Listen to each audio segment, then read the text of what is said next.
So right here is a very traditional side control position. So Kevin's chest to chest. I've got my frame across his shoulders. And essentially what I'm trying to do when my partner is here in this particular position is get my elbows in so I can frame and hip escape out, right? So this is probably the most conventional side control position here. And there's a lot of different things that Kevin can do to thwart the barrier or the frame that I'm putting against his hip. First thing Kevin can do is just switch his arms. So earlier we were working this week on what happened when my partner switched his arms. So as he switched his arm, I was reaching across and trying to go for this escape, my hip escaping out this way. So we worked on that particular position on Tuesday. Today what Kevin's doing is he's gonna sit and face me. So he switches his base, and you see how he's trying to bring my arm up here. If I let him bring my arm up here, things are gonna be much more difficult for him, right?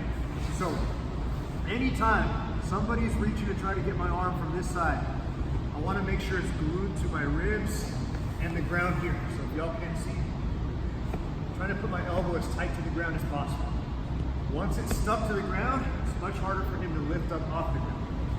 So he tries to reach down and get my arm, so I'm gonna bring my arm in. If he manages to pull it up and sits through anyway, what I'm gonna do is I'm gonna lift my hips up in the ground and I'm gonna reconnect it to my ribs, bring it back down to the ground.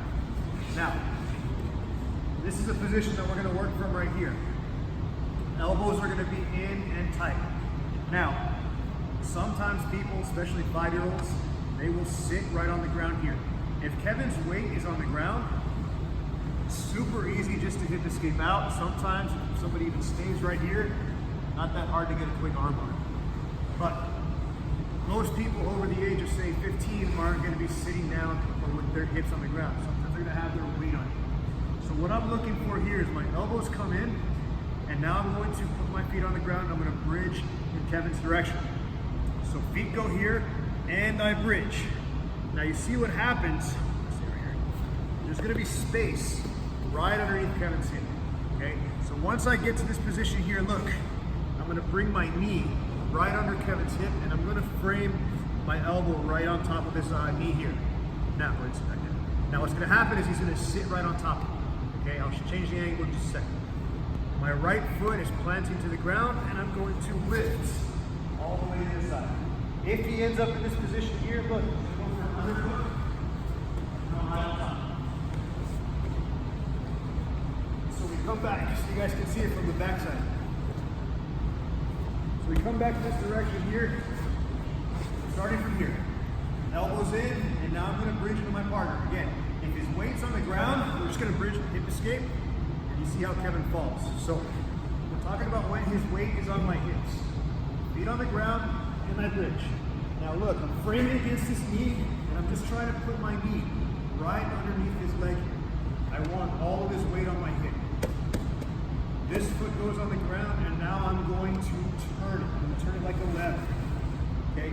If he starts to come up already, no big deal, at least I got out, right? Sometimes what's gonna happen is people are gonna be like, holy crap, they're gonna fall all the way, come up for another recovery. You're gonna get on top. All right, so one more time. Kevin's gonna start off from the side control position right here. If he's holding up my arm, however he's holding it up, connect it to your ribs, lift up, and get it back to the ground, okay? I want my partner as low as possible towards my hips. If he's all the way up here, now I have to kind of shove him back down, okay? This is where I bridge, get my knee right underneath. Foot goes on the ground, and something I like to do here is I just frame against his legs so he can't slide back over the bottom. So I go right here. Foot on the ground, I start to lift. Underhook immediately, come up. Or if he manages to just beat you to the top, no big deal, at least you can close. Cool. Questions? Done?